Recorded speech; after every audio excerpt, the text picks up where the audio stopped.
Bonjour à toutes et à tous, c'est Victor de Gazouille et on se retrouve cette fois-ci pour la présentation de l'activité 5. Donc l'activité 5, c'est la dernière activité du domaine d'activité 2. Enfin, on arrive à la fin de ce domaine d'activité 2 qui est un domaine, encore une fois, comme on le rappelle, qui est lié voilà, à l'évaluation, à l'appréciation de l'état clinique de la personne et la mise en œuvre des actions de soins. Cette activité de 5, elle a un peu le même rôle que l'activité 2 dans le cadre du bloc 1. Je ne sais pas si vous vous souvenez, mais l'activité 2 du bloc 1, c'était une activité qui était très centrée autour de la prévoyance euh, et de la prévention autour des actions pour l'enfant, pour lui assurer le soin quotidien. Cette activité 5, elle est un peu liée dans la même idée, c'est-à-dire elle est vraiment liée autour de l'analyse des risques qui sont liés à la personne. Et en vrai, le titre de l'activité, c'est installation et aide au déplacement de la personne à partir de ses ressources et des techniques de mobilisation. Donc ça, il y a vraiment deux grandes choses là, c'est donc installation et aide au déplacement de la personne. Donc là, on va vraiment s'intéresser à comment voilà, vous déplacez l'enfant en particulier. Donc ça peut être par exemple dans une écharpe de portage, ça peut être par exemple dans une poussette, ça peut être par exemple grâce à des outils de manutention autres, potentiellement. Voilà. Et ensuite, c'est à partir de ces ressources et des techniques de mobilisation. Donc ça veut dire à partir de vous, ce que vous avez à votre disposition comme matériel et des techniques de mobilisation, c'est-à-dire les techniques que vous avez appris pour éviter de vous faire mal. En fait, ce qui va être intéressant là-dedans, c'est comment vous faites, en fait, si vous voulez, c'est purement de l'ergonomie, cette activité. C'est comment vous vous positionnez, quel matériel vous utilisez pour vous protéger vous et protéger l'enfant. Donc voilà, et c'est la dernière du domaine d'activité 2, donc ça reste autour du soin, encore une fois. Et donc c'est parti, on va se placer autour des différentes activités, enfin des différents critères d'évaluation associés. Avant ça, j'ai envie de vous montrer un peu un exemple de fiche. Nous, pour vous dire, voilà, donc vous avez toujours la fiche exemple, hein, bien sûr, qui est toujours présente. Nous, ici, on a choisi de vous présenter une activité autour du portage en écharpe. Voilà, c'est une activité qui est assez simple, assez droite au but, qui permet en même temps la manutention de l'enfant et en même temps des soucis d'ergonomie. Donc voilà, si vous souhaitez utiliser la même, il n'y a aucun souci, allez-y. Si vous pensez à d'autres choses, vous êtes aussi les bienvenus, il n'y a aucun problème. Donc voilà sur l'exemple, et ça on vous laissera la fiche exemple, la regarder de votre côté. Ensuite, sur la partie du coup évaluation, donc on y va comme d'habitude sur le tout premier critère, pertinence de l'évaluation des capacités de la personne et des choix effectués pour mobiliser ses ressources. Comme je vous ai expliqué, là l'objectif ça va être du coup de déplacer la personne, et donc pour déplacer la personne, il faut être en mesure de savoir ce que la personne est en capacité de faire. Par exemple, un enfant qui ne sait pas marcher, du coup ça va être pas pareil qu'un enfant qui sait marcher par exemple, un enfant qui va être plus lourd, etc.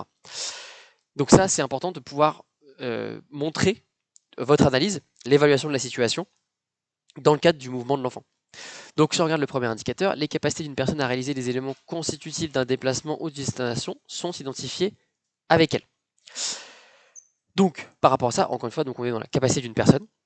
Si vous dites par exemple, je vais mettre un enfant en écharpe de portage par exemple, expliquez pourquoi vous pouvez mettre cet enfant-là en écharpe de portage. Tous les enfants ne sont pas mettables entre guillemets dans une écharpe de portage, par exemple s'ils sont trop vieux ou quoi que ce soit, ou par exemple s'ils sont trop actifs, etc.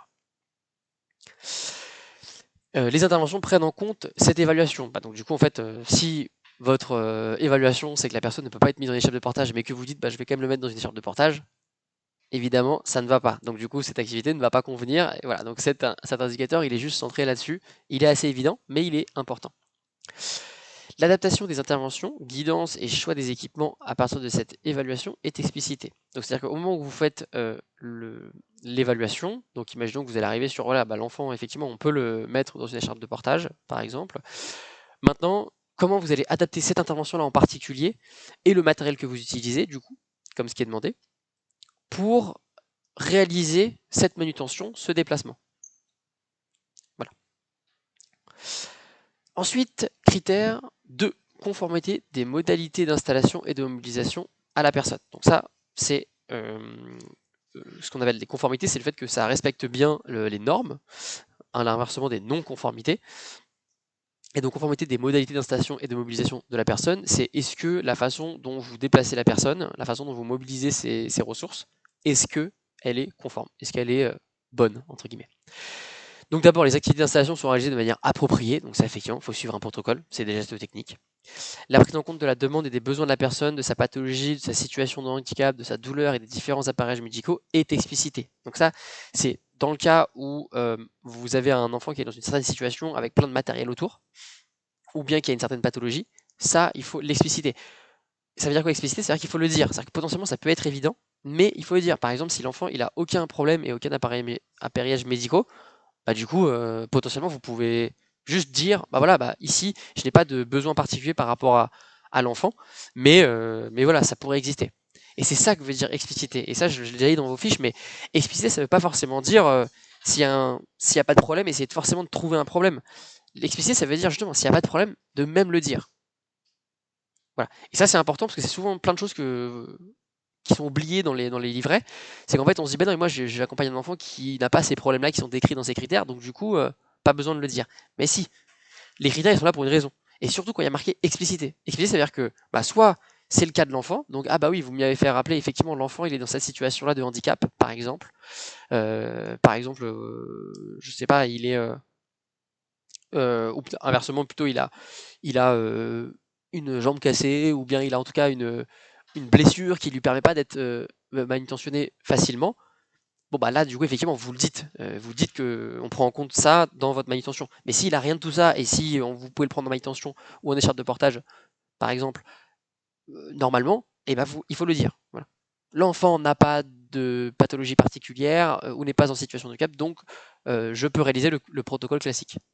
Ça peut être ça la phrase. Ensuite, le choix des dispositifs d'aide à la mobilisation est approprié et validé en fonction des moyens mis à disposition. Alors, les dispositifs d'aide à la mobilisation, c'est tous les outils que vous allez utiliser.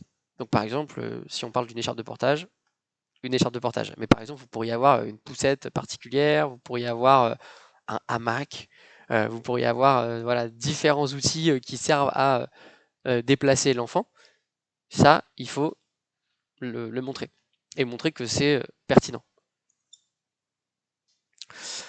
Les procédures d'utilisation du matériel sont respectées. Ça, vous suivez les consignes du matériel. C'est assez évident, mais bon, voilà, faut quand même le dire. Ensuite, les règles de sécurité et d'ergonomie pour la personne sont prises en compte et appliquées. Donc ça c'est plutôt pour vous. Donc c'est en gros les règles de sécurité et d'ergonomie, c'est, vous avez dit, hein, c'est une activité qui est centrée autour de l'ergonomie. Donc ça reste que vous, les déplacements que vous faites, c'est pas des déplacements qui vous mettent en danger, que ce soit par rapport au dos ou quoi que ce soit. Donc voilà, ça c'est important. Par exemple, porter un enfant qui est trop lourd, bah voilà, on le sait qu'il faut se positionner d'une certaine façon, ça peut faire mal au bras, etc. Donc en vous fragilisant vous, ça fragilise aussi l'enfant d'une certaine manière. Donc voilà. Et donc dire que les règles de sécurité et d'ergonomie pour la personne sont prises en compte et appliquées, ça veut dire que vous devez l'expliciter. Alors vous devez dire, bah voilà, là je fais attention à ça parce que je sais que c'est dangereux, par exemple.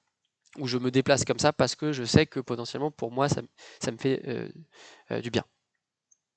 Ensuite, le confort, la pudeur sont prises en compte dans le respect de la personne. Ça, toujours, vous les connaissez, hein, c'est toujours quelque chose qu'on doit rajouter dans le texte. Vous devez toujours montrer que la façon dont vous déplacez l'enfant, ça respecte son confort et sa pudeur. Les règles de sécurité et d'ergonomie pour le soignant sont appliquées, bien sûr. C'est le même critère que la personne qui est située juste en dessous. Et ensuite, le critère 3, avant-dernier critère, pertinence de l'installation du mobilier et du matériel de la chambre et de l'aménagement de l'espace. Donc j'en ai vraiment sur l'aménagement de l'espace. Donc d'abord, les règles de sécurité et d'ergonomie pour la personne et le groupe sont prises en compte. C'est le même critère qui est juste au-dessus, mais cette fois-ci plutôt porté sur le matériel. Voilà. Est-ce que le matériel il vous aide à respecter les règles de sécurité et d'ergonomie? L'état de la personne ou du groupe et leurs besoins sont pris en compte. Ça, vous commencez à être adapté. C'est l'adaptation par rapport à l'enfant. Donc montrez que vous vous adaptez à l'enfant, montrez que vous vous adaptez à son rythme, à son éveil, à où est-ce qu'il en est dans son développement et ce qu'il peut faire et ce qu'il peut ne pas faire. Voilà. Donc dans votre texte, on doit le sentir ça. On doit voir des phrases clairement du « je fais ça avec Malo parce que Malo peut le faire ». Voilà. Le choix des matériels est approprié en fonction de la situation et des moyens disponibles. Ça veut dire est-ce que vous utilisez des matériels qui sont, enfin voilà, des outils qui sont appropriés. Ça, a priori, sauf si vous utilisez des outils extrêmement techniques, je pense que ça devrait aller. Mais néanmoins, c'est bien de le justifier. Donc par exemple, si vous utilisez une écharpe de portage, dire que c'est bien adapté pour l'enfant. L'aménagement de l'espace répond à la sécurité de la personne ou du groupe. Donc ça, c'est vraiment l'aménagement de l'espace, pas forcément seulement du matériel. Et donc ça, par exemple, ça va être la manière dont votre table est mise, avec les chaises, voilà, les différents éléments qui constituent votre espace. Montrer que c'est un espace qui permet de sécuriser l'enfant ou le groupe. Et ça, par exemple, vous pouvez le justifier en disant que, voilà, par exemple, vous l'avez présenté à votre infirmière puéricultrice si vous êtes assistante maternelle, et que ça a été validé, ça a été voilà, validé par l'infirmière puéricultrice. Ça, c'est top. Pourquoi? Parce qu'on se rappelle toujours dans les fiches, c'est toujours important de faire intervenir les autres professionnels. Donc voilà, n'hésitez pas à l'indiquer. Pertinence de l'identification des risques pour la personne et pour soi-même et des mesures prises.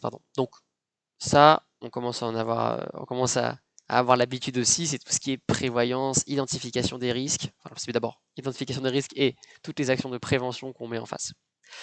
Les risques pour la personne liés à la situation et la manière de les prévenir sont repérés et explicités. Voilà, donc ça, vous le connaissez déjà, c'est déjà la même chose que l'activité 2. Donc, quels sont les risques lors de cette manutention, lors du déplacement de l'enfant? Quels sont les risques qui peuvent exister?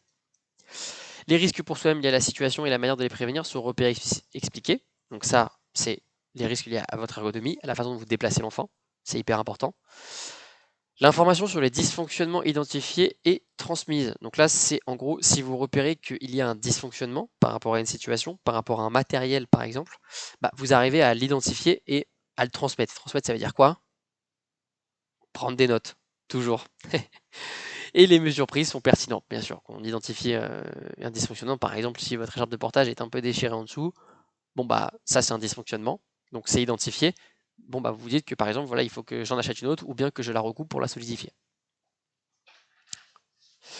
Donc voilà, quatre critères et voilà une quinzaine d'indicateurs. Donc c'est une fiche qui est assez impressionnante. Encore une fois, ça fait partie du bloc 2. On sait que le bloc 2 c'est un peu le plus compliqué. Donc voilà, accrochez-vous puisque c'est bientôt la dernière fiche du bloc 2. Et puis surtout, voilà, on est déjà à la moitié. Parce qu'en fait, à la fiche 5, c'est la 6e fiche, et nous, on a 12 fiches. Donc voilà, à la fin de cette fiche, on sera déjà à la moitié de la VAE. Donc c'est super, et je pense qu'on aura fait le plus dur. Parce que voilà, les premières fiches, c'est souvent les plus compliquées, et les fiches qui vont arriver après, elles sont plus adaptées, elles sont plus simples une fois qu'on a compris les règles du jeu. Donc voilà, bravo déjà d'être en arrivé jusque-là. N'hésitez pas à regarder la fiche exemple qu'on vous a proposée dans notre dossier. Dans la fiche 5, encore une fois, on a toujours la même structure, hein, donc je reviens à chaque fois dessus pour vous la montrer, mais on a bien les critères gazouillis. Voilà, n'oubliez pas, quand vous faites le récit, intervenir l'enfant, intervenir les autres professionnels, intervenir le parent. Là, on commence à être à la fiche 5, donc vous commencez à avoir des méthodes pour le faire. N'hésitez pas à les appliquer. Voilà. Comment avez-vous sélectionné les aides à apporter pour l'installation de l'enfant? Voilà. Avant le soin, pendant le soin, après le soin. Voilà. Comment avez-vous adapté votre intervention aux particularités et aux ressources de l'enfant? Voilà. Et encore une fois, cette autre question, elle a pour objectif de vous simplifier la tâche, voilà, de vous permettre d'expliciter des choses que vous n'aurez peut-être pas pensé à expliciter. Donc voilà. Et donc c'est tout pour la fiche 5, ça a été un peu plus rapide que d'habitude, parce que ouais, on commence à connaître les fiches, donc c'est top, on progresse. Félicitations d'être arrivé jusque là, encore une fois, n'hésitez pas à participer à nos ateliers collectifs, à prendre rendez-vous avec moi ou vos autres intervenants, pour vous aider dans la rédaction, vous aider dans voilà, l'idéation sur le type d'activité que vous pourriez prendre. Et nous, on se retrouve pour la fiche 6. À bientôt!